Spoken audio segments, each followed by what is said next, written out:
PGCL की तैयारी करने में अपना पूरा जी जान लगा दीजिए, अपनी पूरी क्षमता, पूरा पोटेंशियल, पूरी कैपेसिटी लगा दीजिए कि इस जॉब को मुझे लेना ही लेना है ना। 2024 में एक जॉब लेना ही लेना है, ऐसा एक आप माइंड मैप, माइंड सेट बना के चलिए, है ना। क्योंकि बिना स्ट्रगल का ना ही कुछ मिलता है, ना ही कुछ मिला है और ना ही कुछ मिलेगा। नमस्कार दोस्तों, स्वागत है आप सभी का न्यू टेक्निकल क्लासेस में। ऐसे विद्यार्थी जिन्होंने आईटीआई कर रखा है और ऐसे विद्यार्थी जो इलेक्ट्रीशियन ट्रेड से आईटीआई कर रखे हैं, उनके लिए एक बहुत ही बढ़िया ऑफर पीजीसीएल यानी कि power grid corporation of India limited की तरफ से बहुत ही बढ़िया ग्रेटर अपॉर्चुनिटी आ चुकी है ना। हम इसका फुल नोटिफिकेशन का आपको वीडियो, एक सेपरेट वीडियो दे चुके हैं। इस सेशन में बेसिकली हम बात करेंगे कि आपको किस रीजन में फॉर्म भरना होगा ताकि आपका फॉर्म रिजेक्ट ना हो, आपकी जो फॉर्म है सही तरीके से फिल हो सके।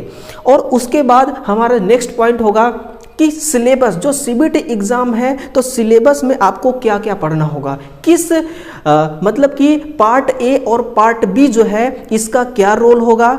इसके बाद जो आपका स्किल टेस्ट होने वाली है उसका क्या इसमें अहम भूमिका होगी, है ना। तो इन सभी चीज़ों पर बात करने वाले हैं, ध्यान से वीडियो को देखिएगा, है ना, शिद्दत से सुनिएगा। ये आपका सबसे फ्रंट व्यू है ना। यहाँ पर देखिए, यह है power grid corporation of India limited, जो कि भारत सरकार का एक उद्यम है, पीएसयू के अंतर्गत आती है, बिल्कुल सरकारी नौकरी है, सरकारी जॉब है ना। देखिएगा, जो आपका फॉर्म अप्लाई करने का डेट है वो 22/11 यानी कि 22 नवंबर 2023 से फॉर्म भराना स्टार्ट हो चुका है। आप फॉर्म भरने से पहले एक बार तसल्ली से इस वीडियो को जरूर देखिएगा, है ना। मैं थोड़ा सा आपको आगे ले चलता हूं, आप इसको देखिए, है ना। शुरू यहीं से होती है इस वैकेंसी का मेन पॉइंट। ये यहाँ पर लिखा गया है रीजन, है ना। अभी मुझे एक कमेंट आया था, उत्तर प्रदेश का कोई स्टूडेंट था, शायद अयोध्या तक का, अयोध्या का, है ना। उनका कहना था, वो कहाँ के थे, अयोध्या के थे। उनका कहना था, सर मैं अयोध्या का रहने वाला हूँ, मैं किस रीजन में फॉर्म भरूँ, है ना, मैं किस रीजन में फॉर्म अप्लाई करूँ। तो अयोध्या तो आती है आपकी उत्तर प्रदेश में, है ना, यूपी में। मैं आपको बता दूं कि आप उसी रीजन में फॉर्म अप्लाई करना कि आपका जो डिस्ट्रिक्ट है, आपके डिस्ट्रिक्ट से करीबी एरिया जो है, उसी एरिया में, चाहे वो एनआर फर्स्ट में आती हो, एनआर सेकेंड में आती हो या एनआर थर्ड में आती हो, आप उसी रीजन में फॉर्म भरना। अभी मैं आपको क्लियरिफाई करता हूं, जैसे कि NR first, NR second, NR third, है ना। आपको देखिए, जैसे कि ये हो गया ईस्टर्न रेलवे फर्स्ट। आप बिहार से हैं, एग्जाम्पल के लिए मानिए आप बिहार से हैं, आप चाहते हैं कि बिहार स्टेट में ही मेरी सर्विस लगे, तो आप फॉर्म कहाँ भरेंगे, आप फॉर्म भरेंगे ईस्टर्न रीजन फर्स्ट में, है ना कि आप फॉर्म भरेंगे NR first, NR second, NR third में। ऐसा नहीं कि आप फॉर्म भर नहीं सकते मेरे भाई, फॉर्म आप भर सकते हैं फर्स्ट में, सेकंड में, थर्ड में भी। लेकिन हर किसी की यही तमन्ना होती है कि मेरी जो सर्विस है, मेरी जो नौकरी लगे, मेरे घर के आसपास लगे, मेरे डिस्ट्रिक्ट के आसपास लगे या मेरे स्टेट के अंदर ही लगे। हर कोई ऐसा चाहता है, उसके अनुसार मैं आपको बता रहा हूँ, है ना। तो ये बात होती है। अगर आप वेस्ट बंगाल से हैं तो फिर आप क्यों एनआर फर्स्ट में भरेंगे, आप क्यों सेकेंड में भरेंगे, थर्ड में भरेंगे, आप ईस्टर्न रीजन सेकेंड में आप फॉर्म भरेंगे। हाँ, अलग अलग रीजन में देखिए अलग अलग वैकेंसी है। अगर आप चाहते हैं कि एनआर फर्स्ट में मैं फॉर्म अप्लाई करूंगा, आपका रीजन क्या है, मान लीजिए राजस्थान है, आप एनआर फर्स्ट में फॉर्म भरते हैं, लेकिन आप देखते हैं कि टोटल नंबर ऑफ वैकेंसी यहाँ पर कितना है, 15 है। कितना है, 15। यानी कि यहाँ सीटों की संख्या कम है। आपका टारगेट वो है कि आप ऐसे जगह पे फॉर्म अप्लाई करेंगे जहां पर सीटों की संख्या अधिक है ना।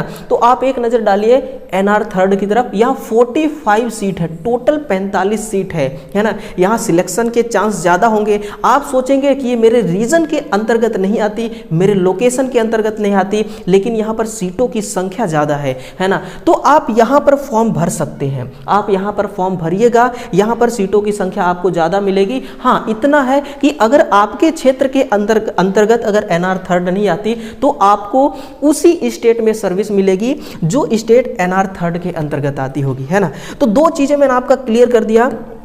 आगे देखिएगा, ये रीजन जिसके अनुसार आप रीजन यानी कि क्षेत्र सिलेक्ट करेंगे उसी के अनुसार आपको एग्जाम सेंटर मिलेगा, है ना। अगर आप जैसे कि NR 3rd में फॉर्म फिल करते हैं तो आपका एग्जाम सेंटर लखनऊ हो सकती है, बनारस हो सकती है, आगरा हो सकती है ना। इसी प्रकार से साउथ रीजन 1st में यहाँ हैदराबाद हो सकती है, विजयवाड़ा और विशाखापट्टनम। तो जैसे जैसे आप क्षेत्र के अनुसार फॉर्म भरेंगे तो आपका यहाँ पर देखिए टेस्ट सेंटर भी यानी कि एग्जाम सेंटर ही है ये, आपको वहाँ पर मिलेगा। एग्जाम देने के लिए वहाँ जाना पड़ेगा। तो आप सारी चीज़ों को पहले एक बार पढ़िए, है ना। टेलीग्राम ज्वाइन कीजिएगा, निमी टेक्निकल क्लासेस नाम से है, और वहाँ से आपको ये पूरा PDF मिल जाएगा। PDF डाउनलोड कर लीजिएगा और PDF को मेरे भाई एक बार शिद्दत से आप ध्यानपूर्वक पढ़िए, इसके बाद ही फॉर्म को आप अप्लाई कीजिएगा, है ना। फिर वहीं पर हमारा मोस्ट पॉइंट आ गया कि आपका जो रिटेन टेस्ट होने वाला है ना, रिटेन टेस्ट CBT एग्जाम होगा। आज के टाइम पर देखा जाए तो OMR सीट पर बिल्कुल भी एग्जाम नहीं हो रही है, यूँ कह सकते हैं कि बिल्कुल ही नहीं हो रही है, सारे ऑनलाइन CBT एग्जाम ही हो रहे हैं। तो आपका CBT टेस्ट होगा, टेस्ट का आपका टाइम होगा कितना, 2 घंटे का, है ना। क्वेश्चन कहाँ से आएंगे, देखिए आपका जो CBT एग्जाम होगी ये पार्ट A और पार्ट B, 2 पार्ट में आपका एग्जाम होगा। तो जो पार्ट A है मेरे भाई, ये पार्ट A क्या है, इसमें तो सिंपल सी बात है, आपका इलेक्ट्रीशियन थ्योरी, है ना। इसमें आपका इलेक्ट्रीशियन थ्योरी पूछी जाएगी। और ये जो आपका पार्ट B है इसमें आपका मैथ, इसमें आपका मैथ पूछा जाएगा, है ना, GK पूछा जाएगा, रीजनिंग पूछा जाएगा और इंग्लिश, और क्या पूछा जाएगा, इंग्लिश पूछा जाएगा, है ना। अब इनका देखिए, इनका जो रेशियो है ये बड़ा अलग अलग प्रकार से रेशियो है, यानी कि पार्ट बी में टोटल 50 क्वेश्चन आएंगे। कितने?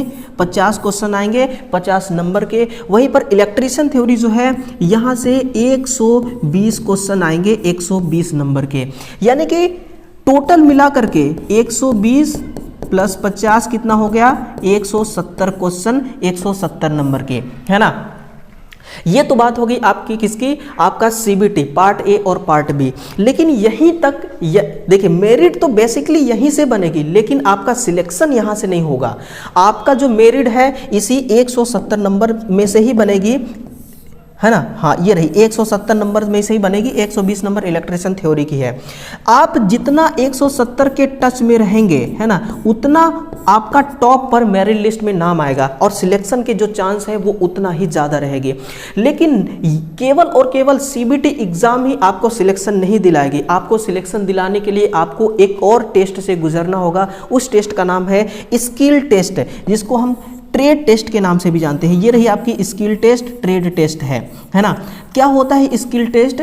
जैसे कि आपने ITI में इलेक्ट्रीशियन थ्योरी पढ़ा, इलेक्ट्रीशियन थ्योरी में आपने पढ़ा होगा एक ओम का नियम। ओम का नियम का जो वेरिफिकेशन होता है, उसका जो सत्यापन होता है, हो सकता है स्किल टेस्ट में आपको प्रैक्टिकली बोला जाए कि आप ओम के नियम को सत्यापित करके दिखाइए, वहाँ वोल्ट मीटर एम्पियर मीटर दे दिया जाए, तो आपको वेरीफाई करके दिखाना पड़ेगा, तब जाकर के नंबर मिलेगा। लेकिन यहाँ पर नंबर का कोई गेम नहीं है, यहाँ पर क्वालिफाई नंबर का गेम है। आपको क्वालिफाई होना पड़ेगा।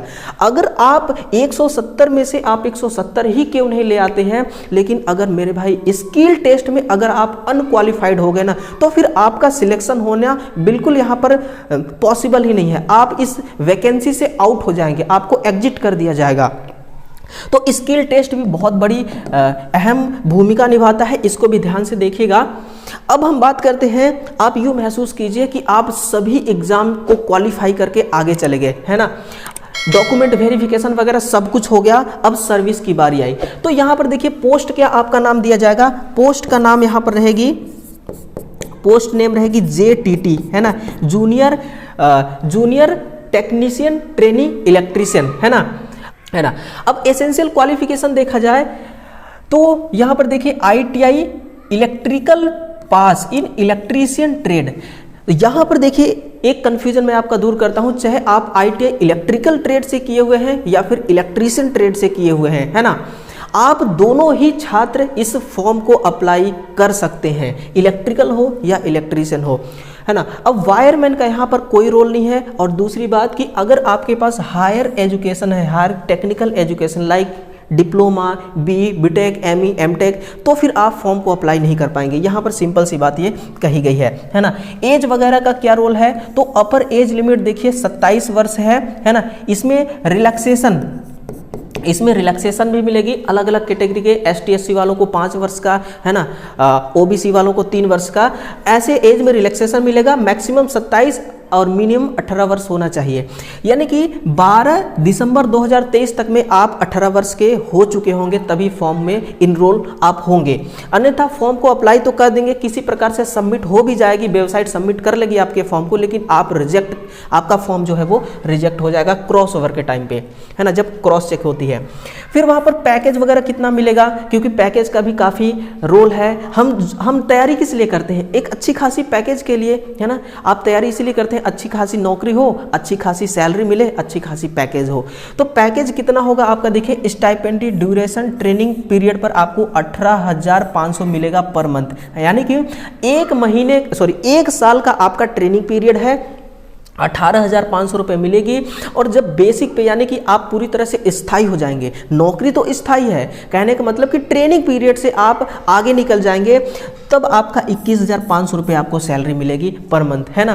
कितना मिलेगी, 21,500 रुपये पे इसके लिए है आपका, ठीक है। 74,000 रुपये तक ये जाएगी। फिर इसके अलावा भी देखिए बहुत सारे आपको यहाँ पर अलाउंसेस मिलते हैं, जैसे कि देखिए डियरनेस अलाउंसेस हो गया, है ना, DA हो गया। यहाँ पर ही आपकी HRA, और इसी के साथ में देखिए यहाँ पर मोबाइल का भी खर्च मिल रहा है ना, लैपटॉप का भी खर्च मिल रहा है, और PF प्रोविडेंट फंड ग्रेचुटी मिल रही है, पेंशन मिलेगी, है ना। और यहाँ पर देखिए ग्रुप इंश्योरेंस है, ग्रुप पर्सनल एक्सीडेंट इंश्योरेंस है, मेडिकल फैसिलिटीज़ है। यानी कि जितने भी एक PSU के अंतर्गत आपको फैसिलिटीज मिलती हैं, इस वैकेंसी में सारी वो फैसिलिटीज लागू होंगे। तो बहुत ही बढ़िया जॉब है, मैं तो कहूँगा आपके लिए बहुत ही मस्त मौका मिला है, एक अवसर मिला है। इस फॉर्म को अप्लाई ज़रूर कीजिएगा। लेकिन आपकी जब सर्विस लग जाएगी, है ना, जब आप बिल्कुल सिलेक्टेड कैंडिडेट हो जाएंगे, सर्विस लग जाएगी, तो आपको एक एग्रीमेंट बॉन्ड मिलेगा। उस एग्रीमेंट बॉन्ड में आपको एग्री होना पड़ेगा। अब क्या एग्री होना है, इनका कहना है कि भाई देखिए 3 साल का हम ये बॉन्ड कराते हैं। ऐसे विद्यार्थी जो जनरल के हैं, OBC के हैं, EWS के हैं, अगर 3 साल से पहले जॉब को आप छोड़ते हैं, सबसे पहली बात कि इतना मुश्किल के बाद अगर जॉब मिलती है तो छोड़ेगा भला कौन, है ना। लेकिन ऐसी कंडीशन आती है, यूँ समझिए आपकी सर्विस रेलवे में लग गई, इससे भी बढ़िया लाइफ, इससे भी बढ़िया वहाँ पर पेमेंट मिल रहा है, तो आप छोड़ना ही चाहेंगे। तो 3 साल से पहले अगर आप छोड़ते हैं, इसका मतलब कि आप बॉन्ड तोड़ रहे हैं, तो फिर आपको देखिए 1,25,000 का बॉन्ड पेमेंट यहाँ पर पे करना पड़ेगा, है ना। वहीं पर अगर आप SC ST PWD के कैंडिडेट हैं तो आपको 62,500 रुपये देना पड़ेगा। अगर आप 3 साल से पहले अगर आप इस नौकरी को छोड़ते हैं तो, है ना, छोड़ने की बात ही नहीं आएगी कभी, बस आप एक बार सिलेक्ट तो हो जाइए। लास्ट डेट की तरफ चलते हैं, है ना। क्या लास्ट डेट है, 22 नवंबर 2023 से फॉर्म भरना स्टार्ट हो चुकी है, और 12 दिसंबर 2023 तक फॉर्म, 20-22 दिन का टाइम है ना। आप फॉर्म को अप्लाई जरूर कीजिएगा।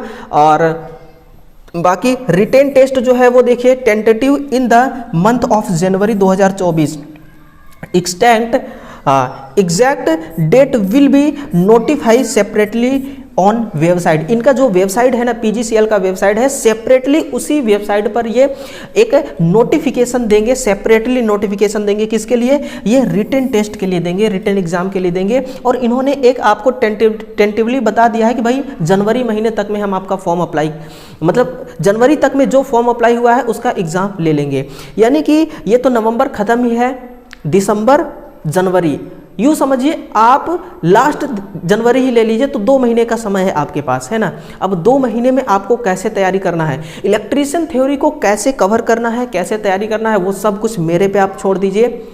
यदि आपने चैनल को सब्सक्राइब किया होगा तो आपको पता होगा कि कैसा कंटेंट हम आपको दे रहे हैं। अगर नहीं किया है तो चैनल को तुरंत सब्सक्राइब कीजिएगा, है ना, और हमारे साथ जुड़ जाइए। पीजीसीएल की तैयारी करने में अपना पूरा जी जान लगा दीजिए, अपनी पूरी क्षमता, पूरा पोटेंशियल, पूरी कैपेसिटी लगा दीजिए कि इस जॉब को मुझे लेना ही लेना है ना। 2024 में एक जॉब लेना ही लेना है, ऐसा एक आप माइंड मैप, माइंड सेट बना के चलिए, है ना, क्योंकि बिना स्ट्रगल का ना ही कुछ मिलता है, ना ही कुछ मिला है और ना ही कुछ मिलेगा। इसलिए आप स्ट्रगल कीजिएगा, आप मेहनत कीजिए, दबा के मेहनत कीजिए। आप ये मत सोचिए कि 6 घंटे पढूं कि 8 घंटे पढूं, जितना आप पढ़ सकते हैं उतना पढ़िए। टाइम बहुत कम है मेरे भाई, ध्यान रखिएगा, है ना। चलिए इस सेशन को शेयर भी कीजिएगा अपने दोस्तों तक, अपने साथियों तक, सहपाठियों तक, ताकि उनको भी ये जो इन्फॉर्मेटिव वीडियो है, इस वीडियो का इन्फॉर्मेशन उन तक पहुंच जाए। चलिए मिलते हैं नेक्स्ट सेशन में, तब तक के लिए जय हिंद, जय भारत।